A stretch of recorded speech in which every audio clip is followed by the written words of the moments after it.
What's up, YouTube? This is Too Raw for TV, and I'm pretty sure by now you guys have heard the very sad news that the NBA has lost its greatest leader. David Stern, who was the commissioner of the NBA from February the 1st, 1984 to February the 1st, 2014, has succumbed to the brain hemorrhage that he suffered. I think it was back on December the 17th while he was having dinner that evening. He was 77 years old, which in today's day and age is not especially, it's not that old. You know what I'm saying? You know, he still had, I guess, what you would call a premature ending. Um, I could see David Stern living into his 90s. You know what I'm saying? But I'm going to tell you something. Look, some people might think I'm lying. I don't care. Just yesterday, I was Googling his name to see if something more recent will pop up because the last update from the NBA was like the 20th or the 21st or something like that. It was before Christmas that he was in serious condition. So I was thinking, okay, well, that's better than critical. But when I did the Google search, that was the last thing that popped up. So I'm thinking in the back of my mind, like, it's not really good news because we're not hearing anything, you know. And then, the news broke that he passed away. All right, so I remember interacting with a sub from mine that didn't think that he was going to make it. I was being more optimistic, but I was troubled by the fact that half of people who suffer from brain hemorrhage don't make it past the first month. It's critical for people who suffer brain hemorrhages to survive the first month, and David Stern, I don't think, made it past 20 days. So, look,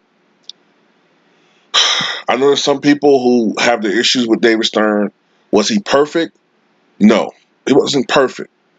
But there's no doubt that David Stern was the most impactful commissioner in NBA history. And the NBA has had some great leaders, all right? Some great leaders. And it's subjective of who you think is the greatest. Some people might say it's Maurice Podoloff. Maurice Podoloff was the commissioner of the NBA from 1949 to 1963. Now, before the official formation of the NBA was called what was it, the BAAA or something like that, from 1946 to 1949. Then Maurice Podoloff became actually at that time the leader was called the president he was called the president.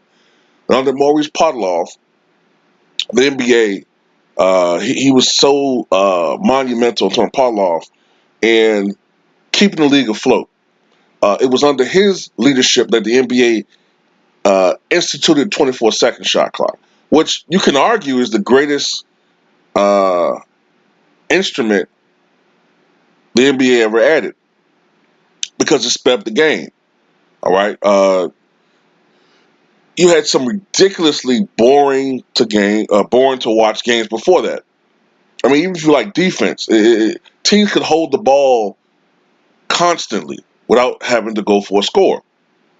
Imagine that you could just hold the ball for 15 minutes without even trying to shoot it. You know what I'm saying? So they was like, we got to do something to speed this game up because the nadir of that era was it was a game between I think it was the Minneapolis Lakers and the Fort Wayne Pistons, where the final score was 19-18. Could you imagine watching a game in the NBA where the final score is 19-18? Do you think people want to watch that? So they added the shot clock, and they also widened the lanes. I think from 8 feet to 12 feet to kind of open the game up, kind of like how they did a couple years ago, right? They was trying to do everything to make it a more fan friendly game, and these things worked. And it got to the point where attendance went up. Players were actually now starting to make enough money so that they didn't have to have these grueling off season jobs. You know what I'm saying? Because back then these guys had to have jobs during the regular season, in the off season. Okay, these guys had to work to do other things. These guys weren't making money like that. But toward the early 1960s, you finally had guys making 50,000, 75,000. Even Bill Russell and Wilt were making $100,000 a year. That was unheard of in the early 1950s. So he is in the conversation. Then you have who succeeded him in 1963, Walter J. Kennedy. Walter J. Kennedy was the second president, but under his tenure, the name was changed to commissioner. Now, he had an up and down tenure, especially earlier on. It was more down. During his tenure from 1963 to 1975, you had the competition that was the ABA, right? Um, but ultimately, the NBA prevailed in that war. Kind of like I want to compare a little bit to the WWE and the WCW. For a while, the WCW was winning that war, but ultimately, what won the war for the WWE was they had a better product, they had better wrestlers, and ultimately, their talent won it over. And that was the same case with the NBA. But under Walter J. Kennedy, who, like I said, was the commissioner, the title changed from president to commissioner, I think income went up 200%. The amount of teams went from 8 to 18, and the league, especially toward his end of his tenure, was a prosperous one, although it wasn't perfect. Uh, when the third commissioner of the NBA took over, Lawrence O'Brien, who was a notable figure in the Democratic Party, but when he became the commissioner in 1975, the league had its problems. Okay, they didn't really have a huge star. Kareem was the best player, but Kareem's personality was not conducive to media celebrity. You know what I'm saying? He just wasn't good with the press, but he was respected as a great all around player. They had other players, Rick Barry, Pete Maravich, George Gervin, after the ABA NBA merger. David Thompson. But one of the problems they had a couple of problems. Number one, they didn't really have a marquee guy other than Servant, who I don't think gets a lot credit, the credit he deserves for keeping the NBA afloat during that time. And the NBA also had a terrible problem with drugs. All right, a lot of players were, their careers were being ruined by drugs. One of the guys that comes to mind is David Thompson. David Thompson could have been the Michael Jordan of his era if he maximized his full potential, but drugs derailed his career. All right, so that's one stain in Lawrence O'Brien's tenure. Also, it was this perception that the league wasn't as mainstream friendly, if you catch my drift. Uh, they, they didn't have players that uh, would attract outside of an urban audience, if you get what I'm saying, right? So in come David Stern. David Stern rises up the ranks of the executives, and he takes over in February, I think it was February the 1st, 1984, as commissioner of the NBA. And he came in at the very right time. All right. You had the upswing toward the end of O'Brien's tenure, which was the arrival of Bird and Magic. Isaiah Thomas comes on the scene. And then you have all these great young players. Dominique Wilkins comes onto the scene. You know what I'm saying? You have Tom Chambers. All right. You know what I'm saying? You got guys. But in 1984, David Stern arrives. Charles Barkley arrives. John Stockton arrives. Akeem Olajuwon arrives. And Michael Jordan arrives. And all of that coincided with David Stern's arrival. And when David Stern became the commissioner, we saw a growth with the NBA. It exploded. I mean, exploded. Um, CBS started broadcasting games, and the ratings just soared in the late 1980s. Showtime versus the Celtics. Then you had the subset of the rise of Michael Jordan. You had the Pistons, and you had all these great players in the NBA. The ones I've already mentioned, and Alex English, and Adrian Dantley, and Xavier McDaniel, and Patrick Ewing, and Karl Malone doing his thing, and all these goddamn stars. I mean, every goddamn team had a star. People don't understand what I'm saying when I talk about that era being the greatest. You had every goddamn team had at least an all-star. I'm telling you, it was a beautiful thing to watch. You had Moses Malone. Julius Erving still doing his thing. You know what I'm saying? And the league expanded. It went from, I think, 23 teams when Lawrence O'Brien left to then 30. Ultimately, 30 teams. You had all these expansion teams come up. The Orlando Magic, the Minnesota Timberwolves. Because the league was making so much money, you could afford other teams. You know what I'm saying? Other franchises. And it brought, and when you have a team come to a city, automatically you're just bringing money to this city's economy. Then it expanded to the point where the NBA became truly a global entity in the 1990s. And ultimately, you had teams that played outside of the United States. The Toronto Raptors, who still are still outside the United States in Toronto, and you had the Grizzlies, who of course are now the Memphis Grizzlies, but it started off as the Vancouver Grizzlies. It didn't really work out in Vancouver, but it has worked in Memphis. All right, so yeah, David Stern. Then in the 1990s, my God, it was unbelievable. The NBA or NBC, to me, is still the height of the NBA. It's no wonder that the outside LeBron James, who I think has carried the NBA, you can have your own opinions about LeBron, where he ranks and all that. But LeBron James and the Golden State Warriors have kind of carried the NBA so far in the Adam Silver era. But in the David Stern era, the biggest stars, in my opinion, were Michael Jordan, Shaq, and Kobe. When you look at the ratings in the David Stern era, the NBA, I mean, it's unbelievable. And I want to get back to the drug thing too, the drugs. David Stern implemented drug programs. I think the NBA had like a drug counseling uh, program to help players get out of the habit. Now, don't get me wrong. If you violated I think it was is it 3 times you're out? If you violated twice, lifetime banishment. Okay, lifetime banishment from the NBA. But he gave you a chance to clean up your act and come back to the NBA clean. All right, and that worked for a lot of players. But the thing that really was impactful for the NBA was all you got to do is look at the salaries. Look, when Maurice Podoloff was the commissioner, I think if I remember my memory serves me correctly, a good salary back then in the 1955 might have been $3,000 a year, maybe 2,000. Adjusted even for inflation, you can't really eat off that. You could survive, but in the off season, you're going to need a secondary job. I think when J. Walter Kennedy was the commissioner, I'm assuming maybe the average salary is something like 25,000. That's decent money for 1960s America. But you might not need a secondary job in the off season if you spend your money wisely. But you're by no means rich. By the time that Lawrence O'Brien was a commissioner, I would guess that the average salary was 100,000 by then.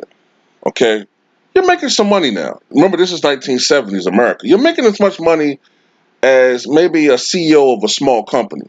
So you can live off of that as long as you're not a degenerate gambler and you spend your money stupidly, because that could wipe out even the vastest fortunes. But if you invested your money wisely, you could live comfortably. You know what I'm saying? Uh, but under David Stern, you went from salaries. Remember, Magic Johnson was the first guy to sign $1 million contract. I think it was what was it, a 25-year, $25 million contract with the Lakers? That was an enormous amount of money back then.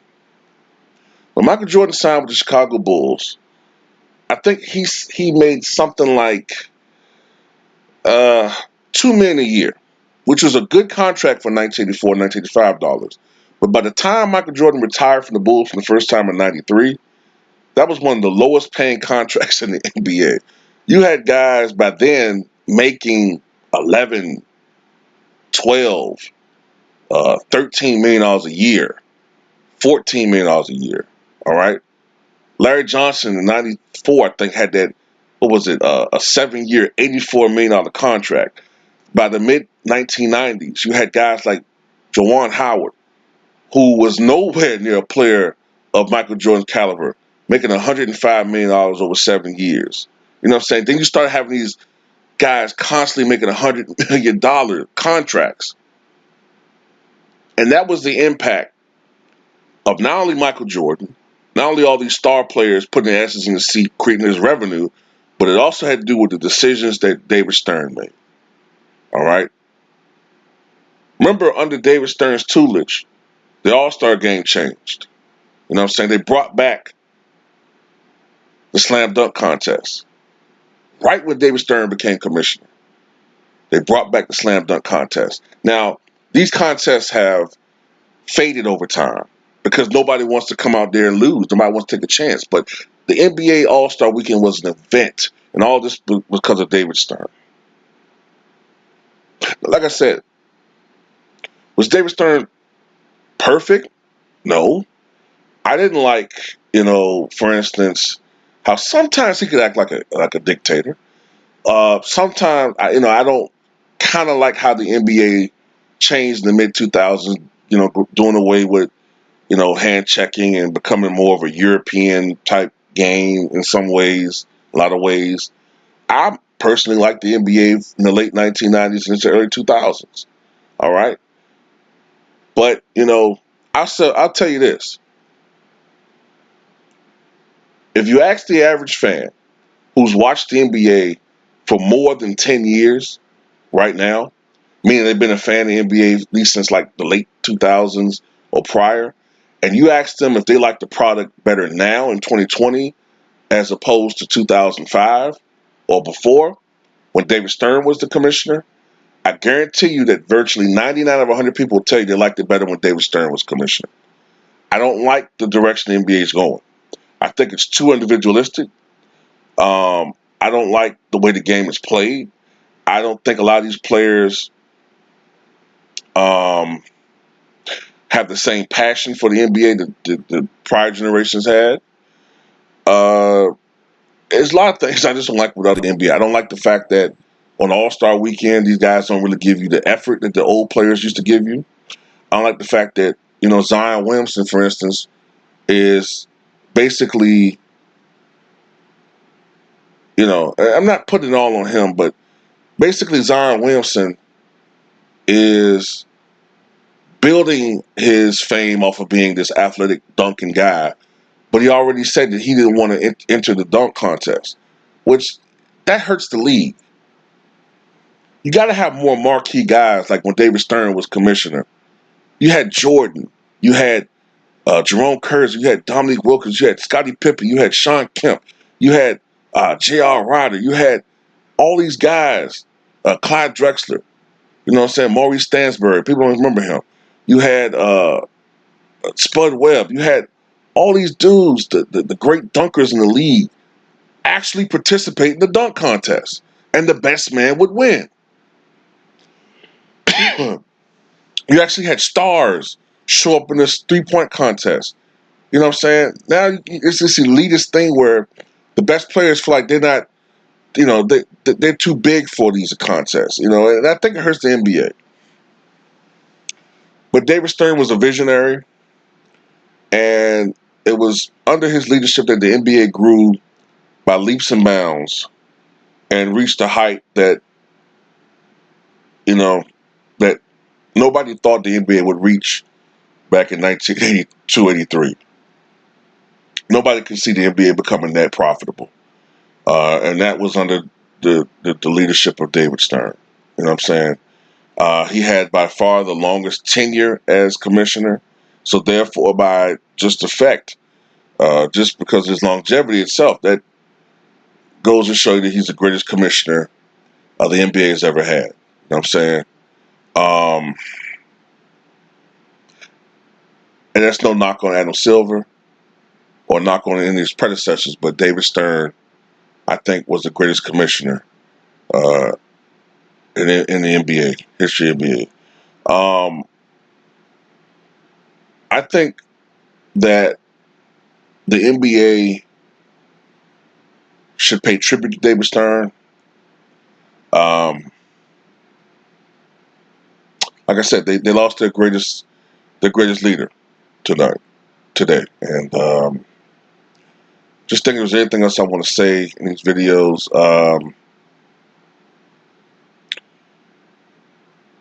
Whenever I see David Stern, you know what I'm saying, I think of the 1990s. You know what I'm saying? And I think of the glory years of the NBA. One thing I do remember also about David Stern was that he was a Knicks fan, and he grew up being a fan of Harry Gallatin, an early pioneer in the NBA. And look, I understand there's going to be some people who be like, look, man, too raw. I know you being nice, but there's some things about David Stern that weren't so great. Look, I understand all of that, but today I don't think it's the right day for that. You know what I'm saying? It's just not the right day to make a video talking about that type of stuff. You know what I'm saying? Like, at the end of the day, a man just died.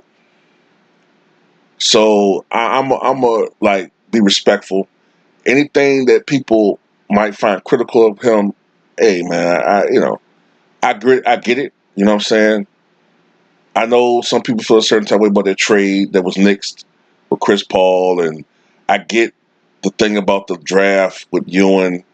You know, some people think that was rigged. I get it. You know what I'm saying? But shit, games are rigged now. Games were rigged in the past. This shit happens. The league, there's some level of corruption with all or any type of league. You know what I'm saying? Look at the Houston Astros. Look at what's come about them. You know what I'm saying? Look at the Patriots. There's always going to be some bullshit. There's always going to be some shenanigans going on. You know what I'm saying? But the bottom line is, under this man, the NBA grew at levels that was unprecedented in any other league. The only other commissioner I can kind of compare him to, as far as the growth of the league is concerned and longevity, is probably Pete Rozelle of the NFL. That's it that I can think of. Only Pete Rozelle. They're the two greatest commissioners, the two greatest leaders, I think, in sports history. So, in conclusion, I want to wish his family. I want to wish his family the very best in this troubling time. Our thoughts are with the David Stern family. And once again, David Stern, longtime commissioner of the NBA, has passed away at the age of 77. May he rest in peace.